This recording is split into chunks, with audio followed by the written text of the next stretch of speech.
All right. Well, one, thanks for having me.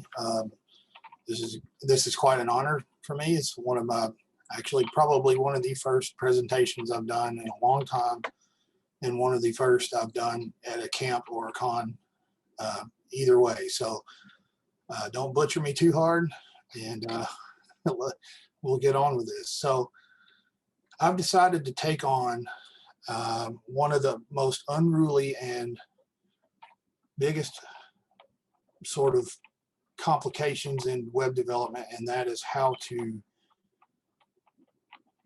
please everyone, or please as many people as possible from very different backgrounds with menus in Drupal, and how to come to the decision of basically what type of menu structure you're going to build, what type of modules, if any, that you might be enticed to use, and basically just kind of have a discussion on the types of interfaces that are available and the types of options that are available to Drupal developers to complete a task based on the requirements of their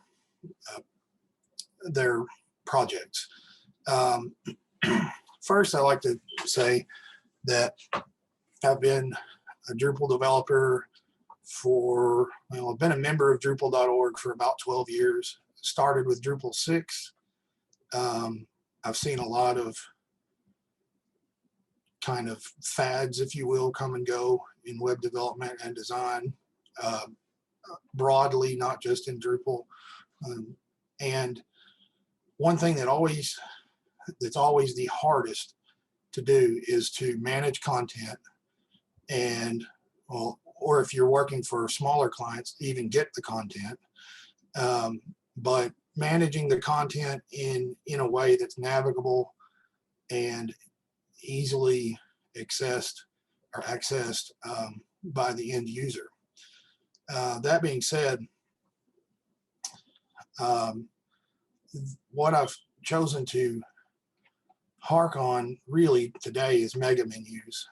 We'll talk about other types of menus as well, but mega menus that involve more than just menu links. Maybe there's an image or some sort of excuse me, some sort of interactive part of the menu that's not just an link or an anchor to another page, those sorts of things. And recently, I've been contracting through Esteemed as a contract developer for roberthalf.com on the Protivity and Vision projects that we're doing now.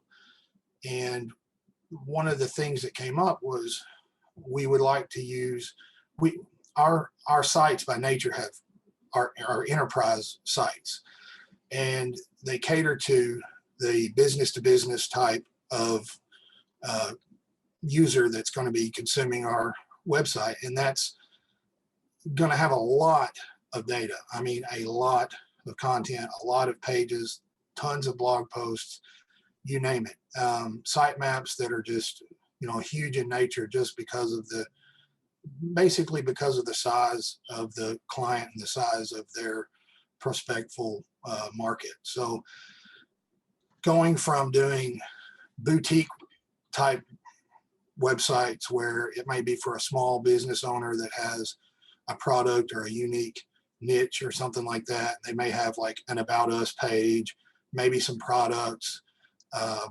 and a few other links that are easily accessed, and then going to something of this size, which is kind of a monster, is not something you can just do quickly and easily. And for myself, it takes a lot of research and a lot of reflection on past choices and things that I've done to get to where I'm at today. So this is kind of a growing experience for me, as well as an experience that a lot of other people are probably on that same path. And I want to share what I know. I'm by no means an expert on any of this. This is why I'm doing the birds of a feather, because I want to hear from other people and what made them successful and how they chose to build the menus that they chose on their projects. So by any means, a disclaimer. What I'm about to tell you here is strictly my own personal experience. It's not an example of best practices or worst practices or how to implement things the best or the worst. It's just a variety of things, and what I found to be usable for my project is what I will share. So let's get started. I have an outline that is on my GitLab page. I'm going to share that. I just created it, and it's got a let me see here. GitLab. It's got a outline of what we're going to talk about today. So I'll share that link here. It's a public link. If anybody feels like they want to add to it later, or questions or any of that stuff, by all means, go for it. So starting from the top, after the biggest decision is making the choice. What are you going to incorporate in your website? Who is it for? Who's going to be managing that website? And ultimately, at the end of the day, who's responsible for making those updates? So for instance, when you're creating a menu of any sort, the first questions, obvious questions that you should be asking yourself are, can a non-developer manage the structure of this website?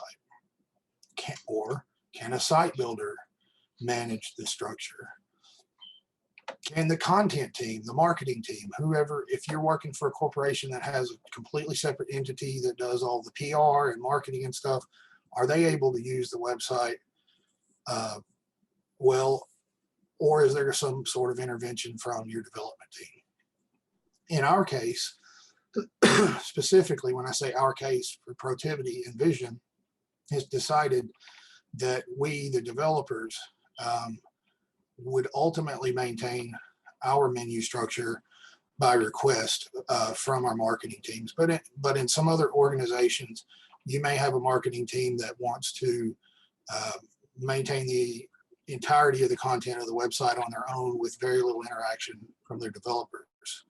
In other cases, it might be that you're working with a small business owner and they don't have the resources to maintain the website. So the trade-off is that they would pay you for your time to help manage the website and vice versa. When you nail these kind of questions down on any scale, it helps you to determine how you want to implement your menu structure. The next question that you have to ask yourself, and then you should probably have some testing or some feedback from others, is it usable?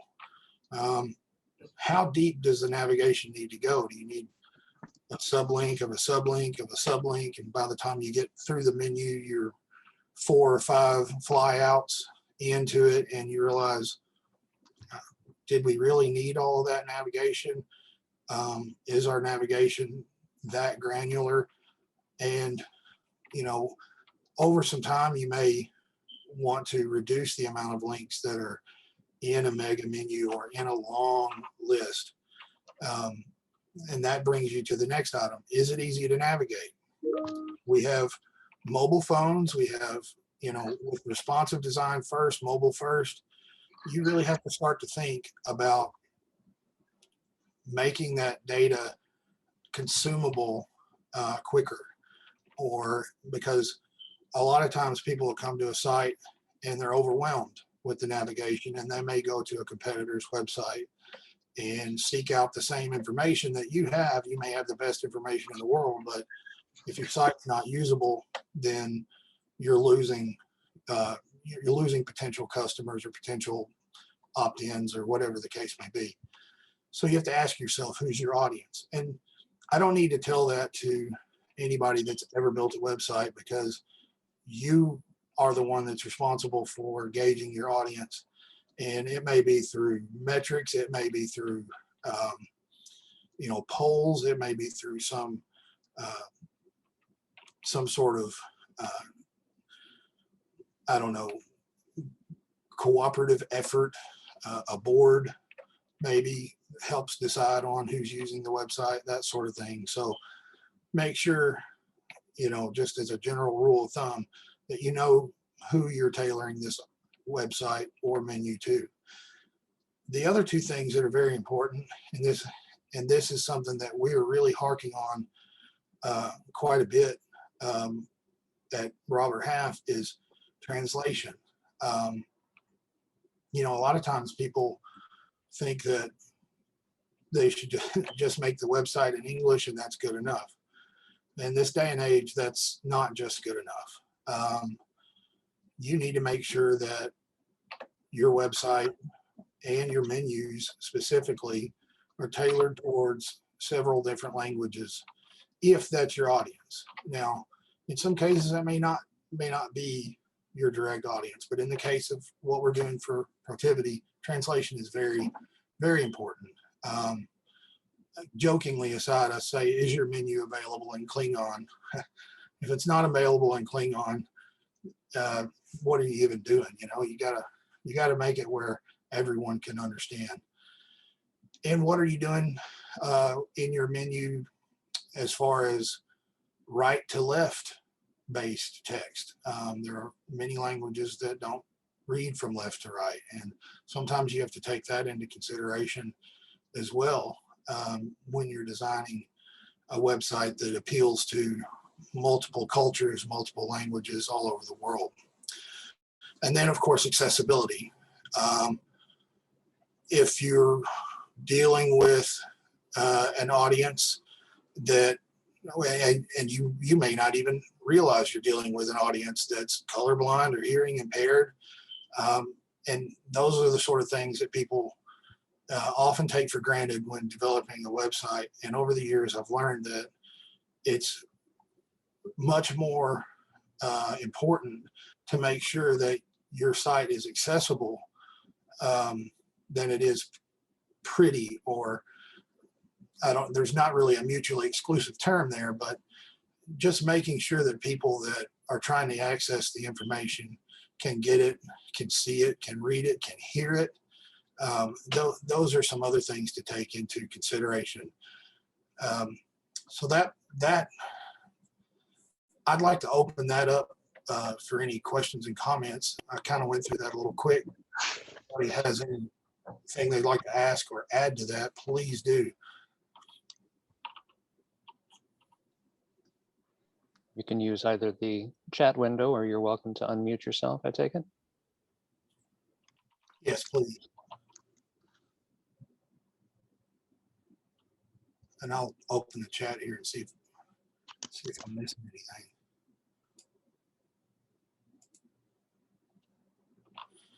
Okay. So, Lee, I'm sorry. This is Chris with a late question. Hey. What determines the use or not of mega menus in a project, in your opinion? In my opinion, it's just been the sheer amount of content that's to be consumed. You've got some websites that are basically, let's call them landing pages. They may have like a single service or a product they're trying to sell, and a couple of ancillary pages that describe who they are and what they're doing. And generally, they don't need more than 5 to 7 links, maybe 10 tops. But if you're dealing with a website that is multifaceted, sells many products, or has very, very many different streams of content coming into it, whether it be white papers, blogs, articles, news, news, press releases, and that sort of stuff, you end up with something that's bigger than just 5 to 10 menu links. One of the best examples that I can give is this is from working as a contractor for Library Market, and is a public library website. The public library website will serve the entirety of its region from age 5 to 95. And they have so many different programs, so many different events going on at a library. You know, they have rooms that can be rented at the library, and so on. And they end up having a lot of different functionality on one website. And that level of interaction requires having some sort of a mega menu that allows people to drill down based on their interest, based on their research, whatever the case may be. I actually have a good example of one of those. I'm going to put a link in here. One of that I built working as a contractor for Library Market. And you can just see how everyone has an option there. You go to Handley Regional Library, you can see there's kids sections, there's events sections, there's on and on and on. There's tons of stuff to do at a library. I mean, they got a search account. They actually have 3 different locations of a library. So there's a drop-down menu for each location to show the hours and the time that they're available. You've got research, you've got streaming media that you can download, audiobooks, that sort of stuff. And so in this case, it was, you know, we kind of had to have a mini mega menu, so to speak. And I think basically the root of it is the variety of content and the sheer amount of content would determine whether or not I would use a mega menu or not. I'm looking at the chat here. How did I handle menu permissions for a library organizational structure? That one, I would have to actually divert to one of my colleagues that I worked with there. I was mainly responsible for building the front end, mostly the twig and the look and feel of it. But I will say this, in a library organization, there's generally a head of department for each one of these types of interests, whether it's the children's department, it's a research department, maybe there's someone that's into genealogy that manages that department, and all of the other services that come with the library. Generally, those roles are given and permissions are given at a basically role-based level. And in a lot of multi-site libraries, they may only give certain menus to certain departments based on their role and on their permissions list to manage, if that makes sense. I hope I'm answering your question, Bernardo. It's a very complicated type of thing, but when you're using the basic menu structure with Drupal and the core menu system with Drupal and permissions, as far as I know, there are some other contributed modules that will allow you to have granular control over certain menu items and who is responsible for maintaining those as a site builder. Let me see here. Tabbing under solution. I'd like to add something, Sure. if I could. My name is Joe. Hey, Joe. I'm a freelance web designer. Yeah, I got some very good points there. One thing that I learned on colorblind, 0.5% of women and I think 8% of men have a red-green deficiency. Yeah. So if you put a substantive aspect of your menu and you're clicking on colors, that involves red and green, you're going to be missing some people. Yes, And that's a common thing people do. that is true. I know that a good friend of mine, Steven Trotter, he is like the accessibility king when it comes to designing. He actually does the color and design of a lot of these library websites that I had worked on in the past. And I bet he spends hours a day, probably half of his day, determining and going by guidelines for usability on color. And it's something that a lot of the time falls on your designer if you have a designer. But if not, there's a lot of good resources out there, and I'd be happy to share those resources in this document. I just didn't have a lot of that with me today, if anyone's interested. So please, contact me, let me know, and I can share some of those resources for sure. Let me open my outline back up, and let's see. I have one more comment if I could. Yeah, no problem. I took a look at your library site, which is really hard to grasp because of all the content that's there. I think you did a good job with organizing with borrow, et cetera, and then further drop down. So you made a lot of information pretty accessible, but you didn't have all that many things going across or down. And one of the questions that comes up regarding menus, what is better, to go have a wide menu or to have a few and go deep? And this question has been answered by a lot of people doing user experience research. And the user experience research has usually said you're better off wide with fewer drop downs. And the reason is the more drop downs you have, the more drop down levels, you lose people, especially people who are older. They can't follow the flyouts. Yeah, I 100% agree with that. Generally, my rule of thumb, if I'm doing a mega menu, I'm top level, I'm going to have most of the items across the horizon there. And if there is a drop down, there's not going to be another level under that. You've got one level for main navigation. The drop down would be your secondary level, and everything on that panel is going to be one click away. I do not like digging through menus. Call me old, I don't know, call me a boomer, whatever. I don't like digging through menus just like the next guy.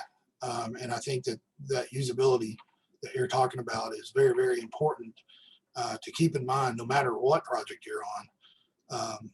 And it's kind of hard. It's an unruly beast at sometimes because so many different people have input on what they think is more important than the other. Like, I think that this link is more important than the subheadings and that sort of stuff. You get into some of that sort of let's call it persuasive dialogue, if you will, and that alone is very important as far as usability goes. And that's one of the things I have here is like, how deep does your nav need to be? Lee, this is Chris. I wanted to interrupt and ask you two things. The comment that was made regarding this ESRI site, and then the click on as a cover comment, I think is very material. I also wanted to mention that I know you didn't have a chance because you're presenting, but if you have a moment to take a look at that site, it actually does a fabulous job of exploring a couple different issues here that are being brought up in subsequent comments, such as the bootstrap levels, on click as opposed to cover, yeah. Another bootstrap method, etc. And I wanted to say that, so that example though, if you look at the multi-category, I think it's under solutions. Yeah, business. Under products. I'm sorry. Very, very elegant the way that was handled. It handles it in the fly out, or second level in a pretty elegant way that I think you might. Yeah, there's no guesswork. You're not like you're not using your mouse to chase the next element. Yeah. Yeah, that's pretty slick. That's a good example of going deep, but keeping the menu shallow. like going deep with your content, but keep the menu action shallow. I like that. Lee, do you want to include a link to that in the chat? Yeah, I think, let's see. Ivan posted a link to that. Oh, I beg your pardon if it's already in there. Yeah, no problem. Let's see here. So we've gone through usability, we've gone through translation. I don't have a whole lot of examples of translation if in a menu. I just know that at the moment it's, for us, it's very, very, very important because Robert Half has 16,000 plus employees and it serves many, many countries all over the world. But one of the things that I did want to talk about with regard to what everything we said are the different implementation possibilities. So I've kind of narrowed this down to 3 basically and a bonus, with 2 of them being more or less kind of the same with just a little bit of difference between the 2. I've got twig-based menus with entities, and then I have roll your own menus, and then there is the use, actually there's 4 here. There's the use of contributed modules, and then something that I found just today from one of my team members at Protivity of the Drupal core initiative for decoupled menus in Drupal. And so starting from the top, Twig with entities is the way that we're going with our current project. And basically what that is there's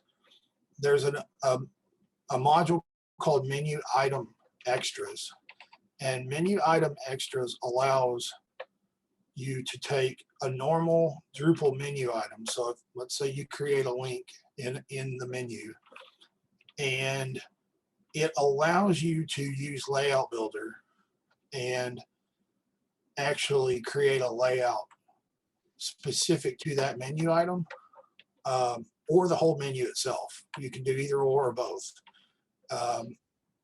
What we've done with it is use, let's say we've got a mega menu that's 3 columns wide. One column we want to have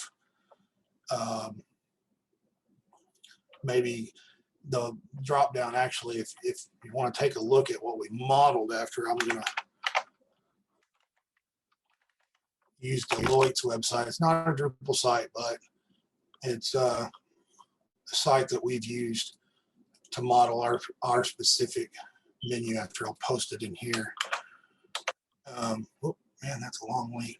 Should have just got the .com. It's Deloitte.com, their business service industry. Their mega menus, when you hover over them, on one column you have what's new, and that's basically their news and blogs. Well, news and blogs and articles and any kind of other entity aren't necessarily menu items, but if you wanted to put those in your menu, like maybe you want to have your 5 most recent blog posts, menu item extras actually allows you to override the layout of an item itself and place blocks into a layout around the menu items or within the menu items. And it gives you a lot of flexibility to maintain a true Drupal core menu, but give it an extra feel with layout. So you could do columns of secondary links. You could do blocks of secondary links. I mean, the possibilities are virtually endless because you can use a paragraph, you can use a block, you can use, it is block based if you're using Layout Builder. So, you know, it has to be renderable in a Drupal block, but you can use menu item extras to make that happen. And I have several articles in my document that reference that. If anybody wants to study up on that, it's just one of the many ways that you can implement a mega menu. Now, the trade-off on that is it's more developer centric, but and maybe high-level site builder centric. So it's not like something that just anybody with no Drupal experience can just go in and move the menus around and make it look nice. I see here that it complicates things for translation, but we haven't found that to be the case, because we're basically using Drupal's core menus and they're translatable, but all of the blocks that we're creating that we use in our menus are easily translated as well. And because it's using Drupal's core system with translations, we've not run into a problem with that. I would like to hear your reasons, Ivan, for why that would be complicated for translation, but it's actually one of the reasons why we chose to go this way, was that it was, for us, easier to implement translations. So it's interesting. I'd like to see your point. Hey, yeah, so my point on that would be, yes, it makes everything translatable, but there is a bit of overhead when you're actually trying to give control of that translation to the editors, because now they have to go through a process of asymmetrical translations in some instances. Yeah, so that would be the main issue there. I see what you mean, and I think that's probably why we chose to keep the menu, any menu edits or any menu changes within our development department. So you're right, menu item extras and with Layout Builder, if you're a bit squeamish to the Drupal management, site management side of things, and maybe don't have quite the grasp on it, it's not for the faint of heart. It is slick, it works out. And like Josh is saying here, it's like a website inside of a website. I agree. It truly is like a website inside of a website. It's one of those things that, you know, I don't think a lot of people like to create huge mega menus, but then there are a lot of things that are death by committee as well. So when you're dealing with what the customer wants versus what you think is best for usability, sometimes there's some trade-off there. And like Clay says, hoping it gets addressed in core, that'd be fantastic. And we'll touch on that a little bit. There's the Drupal's initiative for decoupling menus that everybody should watch the video for. It's pretty inspiring. So, but yeah, Ivan, to answer you on translation, we chose it that way, but we chose it that way because we are ultimately the ones responsible for building those menus. Whereas in another instance, if you're passing this website off to someone that's got little to no training on it or has no idea what to do, it might be a bit of a learning curve for sure. The other option is to roll your own. And this one is even more of a bear when it comes to translation and accessibility, depending on what you consider to be roll your own. I've seen websites where a menu was written completely in static code and did nothing to address or integrate Drupal's core menus. I don't know why. I think that would be probably the worst case of building a menu, but for some people that have built websites, they felt the need to create basically the most basic navigation possible, and it just goes to links that have been hard-coded into the template. Of course, you run the risk of detrimentally compromising your accessibility, manageability, and translation if you don't write it to be easily managed or translated or accessible. One of the other ways that people are getting by with and is to use simple mega menu, TB mega menu, or we mega menu, the contributed modules for developing a mega menu. Now, I personally like these. I think they're great. TB mega menu is a very ambitious project, and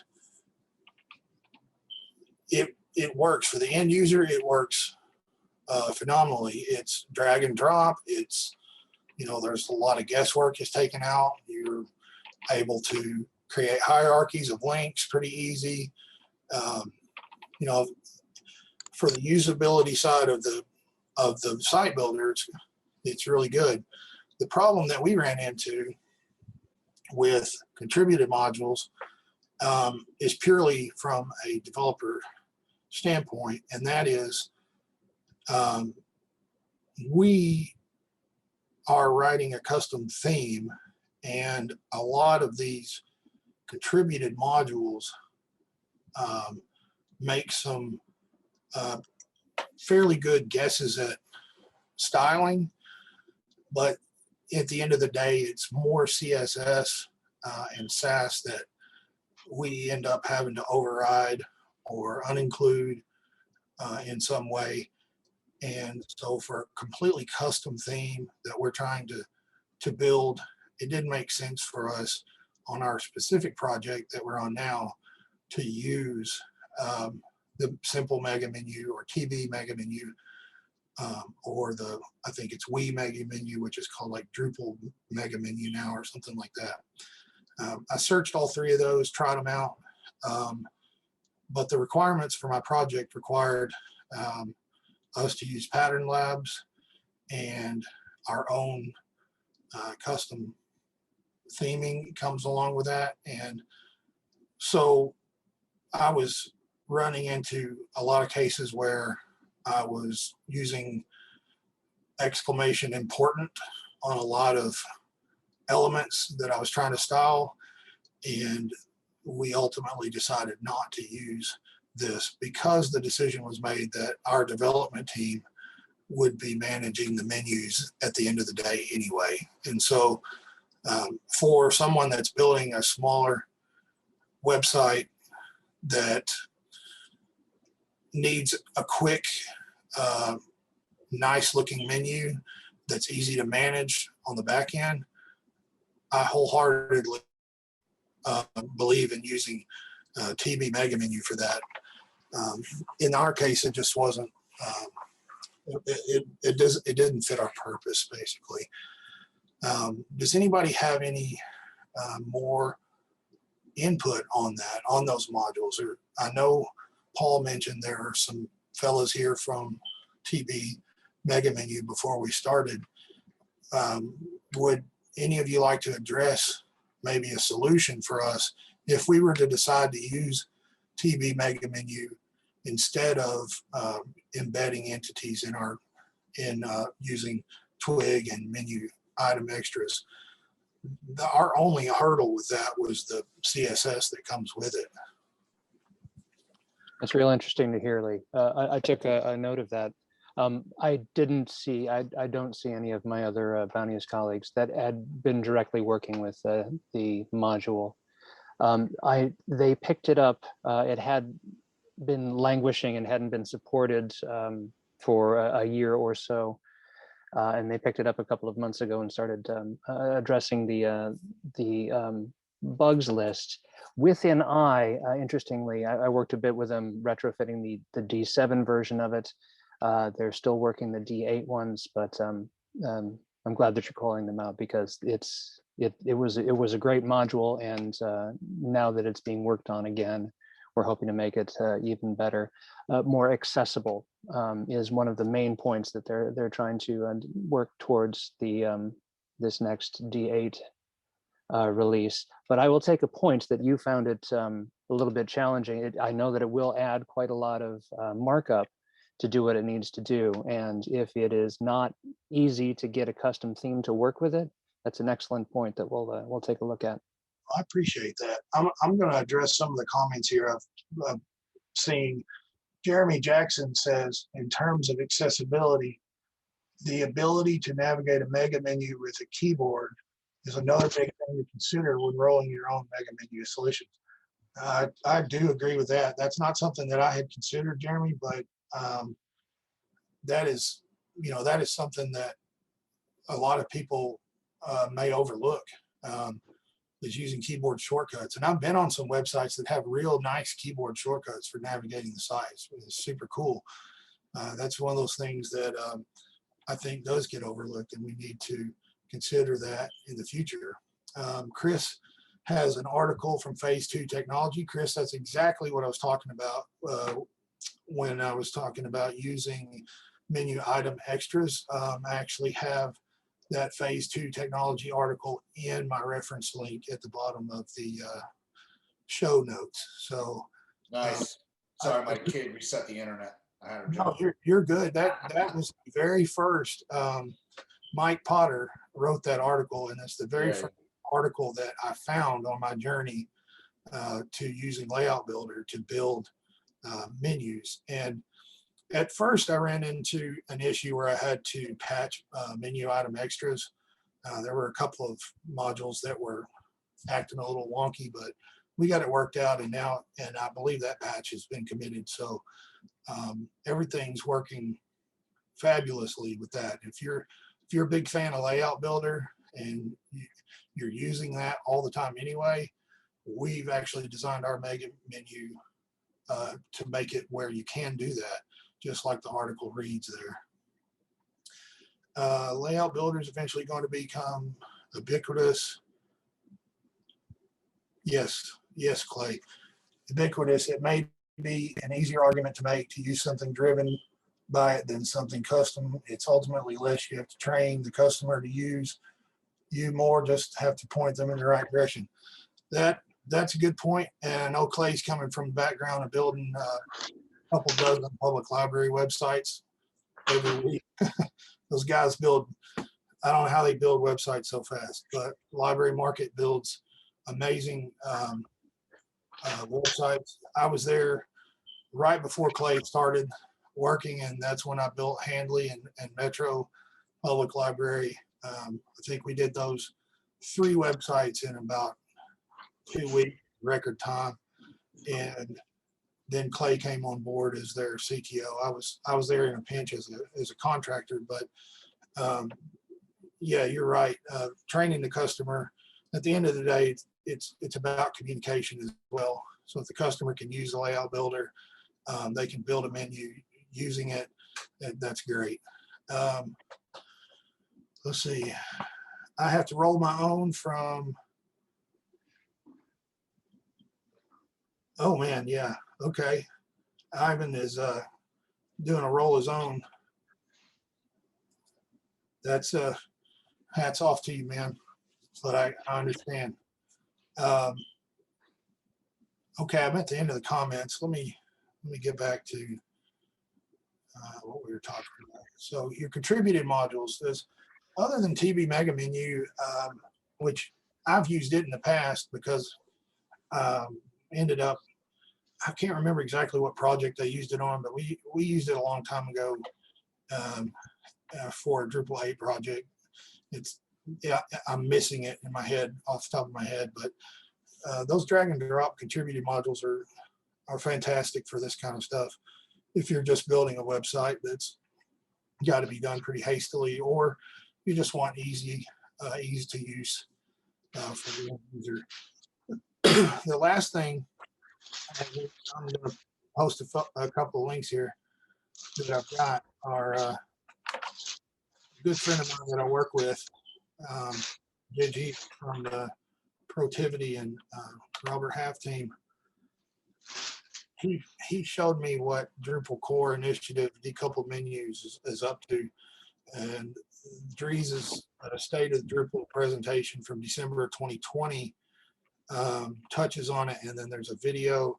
And I've also included the document, the Google Docs, on the for the task force that's trying to get all of that together. So if you guys want a little apocryphal reading or something to check out, I've posted those links here in the chat. But I'd like to open it up. I see a lot of people are posting a lot of different things here. And one of the, I can give a couple of other examples where I had to build a menu with a lot of different subject areas, especially when it comes to commerce, like e-commerce. When you're dealing with lots of product categories, that's another reason that I have to use a mega menu. When I built Home Outlet with Brandon Barnhill, that was one of the biggest feats that we had to overcome for homeoutlet.com, is to make all of the different departments of products that we were selling at EC Barton & Company available. And at the time, we had 4,500 different products in several hundred different categories. And we tried really hard to pare it down to where we had your main 5 links about the website, so you could go to the home page. You got your store locator, and then we had DIY articles, which is basically a blog about home improvement, and then the free services that are offered at Home Outlet. Those were easy because those go directly to a 1-link page. Where it got really hairy is when we started getting into the shopping aspect of things. We were working with Centauro commerce guys at the time, and when it got to the shopping part of it, we had a lot to overcome, and there's still some room for improvement, I'm sure. I'm not on that project anymore, but there was a need there for a mega menu. It was pretty simple in the fact that we created menus using basically the Drupal menu core system and some custom twig to render those secondary links in the columns that you see there. But that's an example of doing it without using menu item extras, which wasn't available to us at the time. I'm sure had we been able to use something like that in the layout builder, we might have had a different approach. This site's nearing, I think, 4 years in age, or 3 years since it went live. So that, at the time, the decision was made to just make every product and every category available from the get-go when you hit shop. So you can see it all there. But I like this link that Ivan shared about Adobe accessible mega menus. That's pretty awesome. I'll have to keep that one in my hat. Does anybody else have any questions or comments, or you can ask me anything? I'm here. Hey, actually, do keep this other link in place, because there is the Adobe accessibility menu script, which is like 8 years old or so, and it doesn't work with modern versions of jQuery. So that script is still being referenced as a good starting point for all the tab and arrow key navigation. Other menus don't have all of that in place.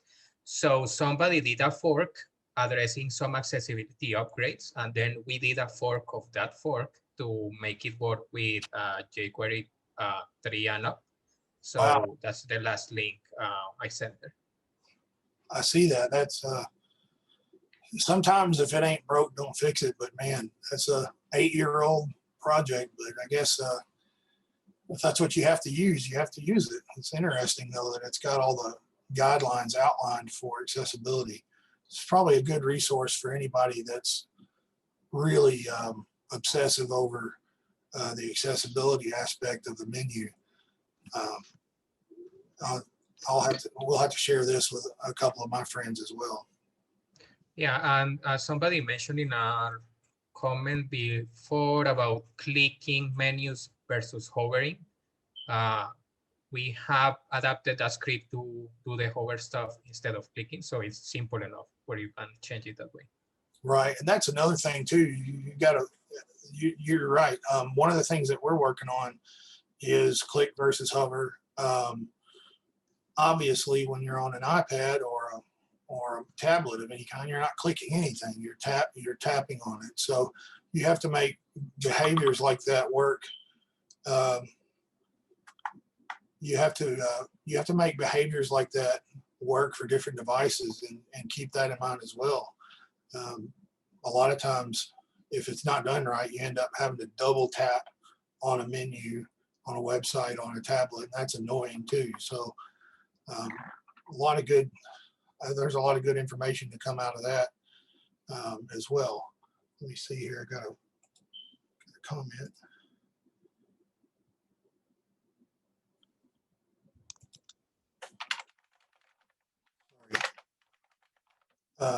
Anyway, before I sign off here in a little bit, I know we're getting close to time. Yeah, I can see that, Josh. Double click confuses everybody. It confuses everybody in this day and age. 20 years ago, you double clicked on everything, right?